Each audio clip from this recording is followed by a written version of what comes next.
बिस्मिल्लाहिर्रहमानिर्रहीम। अस्सलाम वालेकुम स्टूडेंट्स। बेटा कैसे हैं आप सब लोग?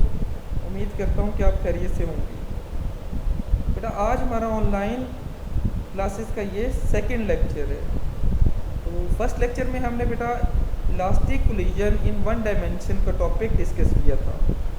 उसमें हमने बेटा दो ऑब्जेक्ट्स के लिए उनकी वेलोसिटीज़ फाइंड की थी आफ्टर द कोलिजन, जो कि हमारे पास था v1 प्राइम और v2 प्राइम। तो ये दो रिलेशंस हमने ड्राइव किए थे, दो इक्वेशन थी हमारे पास। v1 प्राइम जो था हमारे पास वो था m1 minus m2 over m1 plus m2 v1 plus 2m2 over m1 plus m2 v2 के, ठीक है बेटा। और जो v2 प्राइम था वो हमारे पास था 2m1 over m1 plus m2 v1 plus m2 minus m1 over m1 plus m2 v2 के इक्वल, ठीक है बेटा। ये दो रिलेशंस हमने लास्ट लेक्चर में ड्राइव किए थे। आज बेटा इन्हीं दो रिलेशंस को यूज़ करते हुए हम चार स्पेशल केसेस को डिस्कस करेंगे, ठीक है बेटा। ये जो चार स्पेशल केसेस हैं ये हमारे पास कुछ इस तरह से हैं कि फर्स्ट केस में हमारे पास दो ऑब्जेक्ट्स हैं, उनका मास इक्वल है, मीन्स के m1 m2 के इक्वल है और दोनों एक ही सेम डायरेक्शन में मूव कर रहे हैं, ठीक है बेटा। उनकी वेलोसिटीज v1 और v2 है। तो हमने आफ्टर द कोलिजन्स इनकी वेलोसिटी में जो चेंज आएगा वो ऑब्जर्व करना है, मीन्स के v1 प्राइम और v2 प्राइम की वैल्यूज़ फाइंड करनी है, ठीक है। उन्हीं रिलेशंस को यूज़ करना है। हमने जहाँ जहाँ m2 था वहाँ m1 पुट कर देना है, तो हमारे पास इनकी वैल्यूज़ आ जाएगी, ठीक है बेटा। केस 2 हमारे पास क्या है कि मास तो दोनों ऑब्जेक्ट्स का इक्वल है, m1 m2 के इक्वल है, ठीक है बेटा। और हमारे पास ये बताया गया है कि जो सेकंड ऑब्जेक्ट है वो रेस्ट की कंडीशन में, मीन्स के v2 जो है वो हमारे पास 0 के इक्वल है। तो ये दो वैल्यूज़ जो है हमारे पास m1 is equal to m2 और v2 इज इक्वल टू 0, ये दोनों वैल्यूज़ हमने उन रिलेशंस में पुट करनी है। तो हमारे पास v1 प्राइम और v2 प्राइम की वैल्यूज़ आ जाएगी। तो हमें पता चल जाएगा कि आफ्टर द कोलिजन इनकी वेलोसिटीज़ में क्या चेंज आएगा। इस तरह बेटा केस 3 है हमारे पास, दो ऑब्जेक्ट्स हैं, एक लाइटर बॉडी है, एक जो है हमारे पास मैसिव बॉडी है, ठीक है। जो मैसिव बॉडी है वो रेस्ट की कंडीशन में है, इसका मतलब है कि v2 हमारे पास 0 के इक्वल है, ठीक है बेटा। इस केस में हम जो मैस 1 है उसके बहुत स्मॉल है एज़ कम्पेयर टू मैस 2 से, ठीक है। इसका मतलब है m2 is much greater than m1। तो बेटा हम m2 को जो है वो निगलेक्ट नहीं कर सकते, m1 को निगलेक्ट करेंगे इस केस में, क्योंकि वो मच स्मॉलर है m2 से। तो m1 जो है वो हमारे पास अप्रॉक्सीमेटली इक्वल है 0 के एज़ कम्पेयर टू m2, ठीक है बेटा। तो v2 हमारे पास 0 है क्योंकि सेकेंड ऑब्जेक्ट हमारे पास रेस्ट की कंडीशन में। तो ये दो वैल्यूज़ जो है हमारे पास v2 इज इक्वल टू 0 और m1 is approximately equal to 0, ये दोनों हम पुट करेंगे उन्हीं रिलेशंस में। तो हमारे पास v1 प्राइम और v2 प्राइम की वैल्यू आ जाएगी, ठीक है बेटा। जो फाइनल केस है हमारे पास केस 4, उसमें भी इसी तरह से है कि एक मैसिव बॉडी है और सेकंड जो है हमारे पास वो लाइटर बॉडी है, ठीक है। वो भी हमारे पास अगेन रेस्ट की कंडीशन में है सेकंड ऑब्जेक्ट, तो हमारे पास v2 अगेन 0 के इक्वल आ जाएगा, ठीक है बेटा। इस केस में क्या होगा, हमारे पास m1 जो है वो मच ग्रेटर है m2 से। इसका मतलब है कि हम m2 को इस केस में निगलेक्ट कर सकते हैं एज़ कम्पेयर टू m1। तो हमारे पास m2 भी 0 के इक्वल आ जाएगा और v2 भी 0 के इक्वल आ जाएगा। तो ये दोनों वैल्यूज़ हम पुट करेंगे उन्हीं रिलेशन में, तो हमारे पास v1 प्राइम और v2 प्राइम की वैल्यूज़ आ जाएगी, ठीक है बेटा। अब हम वन बाय वन इन चारों केसेस को डिस्कस करते हैं। केस 1 हमारे पास है बेटा, जब हमारे पास m2 m1 के इक्वल आ जाएगा, दोनों मैस हमारे पास दोनों ऑब्जेक्ट की मैस इक्वल होंगी। बेटा उन्हीं रिलेशन में हम जहाँ जहाँ m2 है वहाँ पर हम m1 पुट कर देंगे, ठीक है बेटा। ये दो रिलेशन थे हमारे पास, जहाँ जहाँ m2 है वहाँ m1 पुट कर देंगे, ठीक है बेटा। इसमें जो जहाँ हमारे पास जो टर्म आएगी m1 माइनस m2 वो भी 0 हो जाएगी, और जो m2 माइनस m1 है ये टर्म भी 0 हो जाएगी, ठीक है बेटा। हमने वैल्यूज़ पुट की, हमारे पास v1 प्राइम में जब रिलेशन था उसमें हमने m1 माइनस m2 जो था वो भी 0 हो जाएगा, और हमारे पास जहाँ m2 था वहाँ हमने m1 पुट कर दिया। जब हमारे पास ये m1 माइनस m2 की टर्म 0 होगी तो ये ओवरऑल हमारे पास टर्म 0 की इक्वल आ जाएगी, ठीक है। सेकेंड टर्म में हमारे पास क्या होगा, 2m2 की जगह m1 पुट करेंगे ओवर m1 प्लस m2 की जगह अगेन हम m1 पुट करेंगे, तो हमारे पास ऊपर भी हमारे पास 2m1 आ जाएगा और डिनोमिनेटर भी हमारे पास 2m1 आ जाएगा। 2m1 से कैंसिल हो जाएगा, तो सेकंड टर्म में हमारे पास सिर्फ और सिर्फ v2 रह जाएगा। ठीक है बेटा, फर्स्ट टर्म हमारे पास 0 हो गई थी और सेकंड टर्म में हमारे पास v2 आ गया, तो 0 प्लस v2 हमारे पास v2 के इक्वल आ जाएगा। इसका मतलब है कि v1 प्राइम की वैल्यू हमारे पास v2 के इक्वल आ जाएगी। ठीक है, फर्स्ट ऑब्जेक्ट की जो वेलोसिटी होगी आफ्टर द कोलिजन वो हमारे पास सेकंड ऑब्जेक्ट की वेलोसिटी के इक्वल होगी बिफोर द कोलिजन। ठीक है बेटा, इसी तरह हम v2 प्राइम के रिलेशन में भी m2 की जगह m1 पुट करेंगे और हमारे पास क्या हमारे पास टर्म बनेगी 2m1 over m1 plus m2 की जगह अगेन हम m1 पुट करेंगे। फर्स्ट टर्म में हमारे पास ऊपर भी 2m1 आ जाएगी और डिनोमिनेटर में भी 2m1 आ जाएगी। 2m1 से कैंसिल हो जाएगा, तो फर्स्ट टर्म में हमारे पास सिर्फ v1 रह जाएगा। ठीक है बेटा, सेकंड टर्म में हमारे पास m2 माइनस m1 थी, वो टर्म भी हमारे पास 0 हो जाएगी जब हम m2 की जगह m1 पुट करेंगे। ठीक है बेटा, ये टर्म फिर हमारे पास कम्प्लीटली 0 के इक्वल आ जाएगी। तो हमारे पास फर्स्ट टर्म v1 के इक्वल थी और सेकंड टर्म 0 के इक्वल थी। m1 प्लस 0 हमारे पास v1 प्लस 0 हमारे पास v1 के इक्वल आ जाएगा। इसका मतलब है कि v2 प्राइम की वैल्यू हमारे पास v1 के इक्वल आ जाएगी। ठीक है, तो हमने इस केस में क्या देखा है कि हमारे पास जो ऑब्जेक्ट था जिसकी वेलोसिटी v1 थी, वो आफ्टर द कोलिजन उसकी वेलोसिटी v2 में कन्वर्ट हो जाती है, v2 प्राइम में, और जो हमारे पास ऑब्जेक्ट था जिसकी वेलोसिटी v2 थी आफ्टर द कोलिजन उसकी वेलोसिटी v1 प्राइम की में चेंज हो जाती है। ठीक है बेटा, इसका मतलब है कि दोनों ही ऑब्जेक्ट्स की velocity after the collision interchange हो जाती है।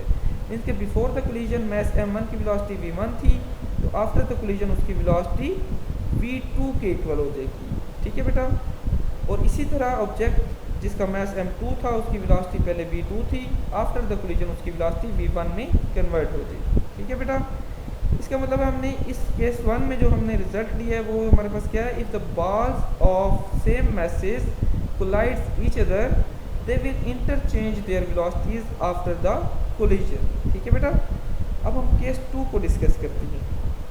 केस 2 में हमारे पास मैसेज तो इक्वल है, m1 m2 के इक्वल है, लेकिन सेकंड जो हमारे पास ऑब्जेक्ट है, सेकंड बॉडी है, वो रेस्ट की कंडीशन में, मीन्स के v2 भी हमारे पास 0 के इक्वल है। तो इस केस में हमारे पास m1 m2 के इक्वल है और v2 0 के इक्वल है। ये दोनों वैल्यूज हम पुट करेंगे उन्हीं रिलेशन में, तो हमारे पास v1 प्राइम और v2 प्राइम की वैल्यू आ जाएगी। तो बेटा m1 जो है हमारे पास m1 माइनस m2 वो हमारे पास 0 के बन जाएगी टर्म, तो ये ओवरऑल टर्म हमारे पास 0 के इक्वल आ जाएगी। ठीक है, फर्स्ट टर्म 0 के इक्वल होगी, सेकंड टर्म में m2 की जगह m1 पुट कर दिया और जो हमारे पास डिनोमिनेटर था वहाँ भी m1 प्लस m2 की जगह m1 पुट कर दिया। लेकिन इस केस में हमारे पास v2 भी 0 के इक्वल था, जब v2 0 होगा तो सारी टर्म हमारे पास 0 के इक्वल आ जाएगी। ठीक है बेटा, 0 प्लस 0 हमारे पास 0 ही आएगा, तो हमारे पास v1 प्राइम की वैल्यू 0 के इक्वल आ गई। ठीक है बेटा, इसी तरह v2 प्राइम की वैल्यू ले लेंगे हम। v2 प्राइम में भी हमने वही करना है कि m2 की जगह m1 पुट कर देना है, तो हमारे पास 2m1 over m1 plus m2 की जगह m1 पुट कर दिया, तो हमारे पास ऊपर भी 2m1 आ गया और डिनोमिनेटर में भी 2m1 आ गया, ये आपस में कैंसिल हो जाएंगे। फर्स्ट टर्म में हमारे पास v1 रह जाएगा। ठीक है, v1। सेकंड टर्म में हमने क्या किया है, हमारे पास m2 माइनस m1 था, वो 0 के इक्वल आ जाएगा। जब हम m2 की जगह m1 पुट करेंगे तो ये होल टर्म हमारे पास 0 के इक्वल आ जाएगी। फर्स्ट टर्म में हमारे पास v1 रह गया था और सेकंड टर्म में 0, तो v1 प्लस 0 किसके इक्वल आ जाएगा, v1 के इक्वल आ जाएगा। तो वेलोसिटी जो है हमारे पास v2 प्राइम वो v1 के इक्वल आ जाएगी। इस केस में हमने देखा कि पहले बिफोर द कोलिजन हमारे पास सेकंड ऑब्जेक्ट रेस्ट की कंडीशन में था और फर्स्ट ऑब्जेक्ट मूव कर रहा था वेलोसिटी v1 से। जब आके ये टकराया है तो आफ्टर द कोलिजन क्या होगा, हमारे पास फर्स्ट ऑब्जेक्ट जो है वो रेस्ट की कंडीशन में चला गया, मीन्स के v1 प्राइम 0 के इक्वल आ गया, और जो सेकंड ऑब्जेक्ट था वो वेलोसिटी v1 से मूव करने लग गया। ठीक है बेटा, इस केस में हमने क्या रिजल्ट किया है, the ball of mass m1 after the collision will come to stop and m2 will takes the velocity of m1। ठीक है बेटा, अब हम थर्ड केस की तरफ आते हैं। केस 3 में हमारे पास ये कहा गया कि when a light body collides with the massive body at rest। ठीक है, इसमें क्या होगा, हम जो हमारे पास मैस m1 है उसको निगलेक्ट कर देंगे क्योंकि वो मच स्मॉलर है मैस m2 से। ठीक है, m1 0 के इक्वल आ जाएगा और वेलोसिटी जो v2 है वो जी बेटा, अब हम केस 3 को देखते हैं। केस 3 में हमें ये कहा गया है कि when a light body collides with a massive body at rest, means कि एक हमारे पास मैसिव बॉडी है जो कि रेस्ट की कंडीशन में है, मीन्स v2 हमारे पास 0 है और मैस m1 जो है हमारे पास मच स्मॉलर है एज़ कम्पेयर टू m2। इस केस में हम m1 को निगलेक्ट कर सकते हैं एज़ कम्पेयर टू m2। ठीक है बेटा, m1 भी हमारे पास 0 आ जाएगा और v2 भी 0 के इक्वल आ जाएगा। ये दोनों वैल्यूज़ हम पुट करेंगे अपने उन रिलेशंस में जो हमने कल ड्राइव किए थे, तो हमारे पास v1 प्राइम और v2 प्राइम की वैल्यू आ जाएगी। ठीक है बेटा, तो हम पुट करते हैं m1 की जगह भी 0 पुट कर देते हैं और v2 की जगह भी 0 पुट कर देते हैं। तो m1 की जगह 0 आ गया माइनस m2 ओवर m1 की जगह अगेन 0 आ गया प्लस m2 v1।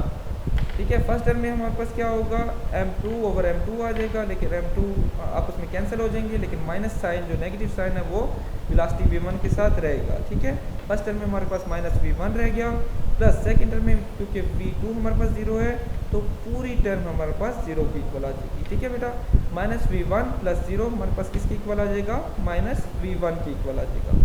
ठीक है बेटा, तो v1 प्राइम हमारे पास माइनस v1 की इक्वल आ जाएगा। इसका मतलब है कि जो हमारे पास वेलोसिटी थी ऑब्जेक्ट पहले ऑब्जेक्ट की, फर्स्ट ऑब्जेक्ट की, वो सेम रहेगी लेकिन रिवर्स हो जाएगी आफ्टर द कोलिजन। मीन्स के वो ऑब्जेक्ट जो हमारे पास था, लाइटर बॉडी थी, वो बाउंस बैक कर जाएगी with the same speed before the collision. ठीक है बेटा, तो v1 प्राइम हमारे पास माइनस v1 की इक्वल आ जाएगा। तो v2 प्राइम की जगह में भी हम यही करेंगे कि m1 की जगह भी 0 पुट कर देंगे और v2 की जगह भी 0 पुट कर देंगे। जब हम m1 की जगह 0 पुट करेंगे, तो m1 की जगह 0 पुट किया तो हमारे पास टोटल टर्म हमारे पास 0 के इक्वल आ जाएगी, प्लस v2 की जगह भी हमने 0 पुट किया तो टोटल टर्म हमारे पास 0 की इक्वल आ जाएगी। 0 प्लस 0 हमारे पास 0 की इक्वल आ जाएगी। इसका मतलब है कि जो सेकंड ऑब्जेक्ट था आफ्टर द कोलिजन उसकी वेलोसिटी 0 की इक्वल आ गई, मीन्स कि वो रेस्ट की कंडीशन में आ जाएगा और फर्स्ट ऑब्जेक्ट जो है वो बाउंस बैक कर जाएगा with the same velocity before the collision. इस केस में हमने क्या रिजल्ट एक्स किया बेटा, the body of mass m1 will bounce back with the same velocity while m2 will remain stationary। ठीक है बेटा, लास्ट केस जो हमारे पास है केस 4, उसमें हमें कहा गया है कि when a massive body collides with a light stationary body, means कि जो लाइट बॉडी है वो स्टेशनरी कंडीशन में है, रेस्ट की हालत में। ठीक है बेटा, इसका मतलब है v2 अगेन हमारे पास 0 आ जाएगा। ठीक है बेटा, और जो हमारे पास m2 है वो भी हम निगलेक्ट कर सकते हैं क्योंकि हमारे पास m1 मच लार्जर है m2 से, तो m2 को हम निगलेक्ट कर सकते हैं एज़ कम्पेयर टू m1। तो हमारे पास m2 भी 0 और v2 भी 0। ये दोनों वैल्यूज़ अगर हम पुट करें अपने उन्हीं रिलेशंस में जो हमने लास्ट लेक्चर में ड्राइव किए थे, तो हमारे पास v1 प्राइम और v2 प्राइम की वैल्यूज़ आ जाएंगी। ठीक है बेटा, तो हम पुट करते हैं m1 माइनस m2 की जगह 0 पुट कर दिया ओवर m1 प्लस m2 की जगह अगेन 0 पुट कर दिया, v1 एज इट इज़ आ जाएगा।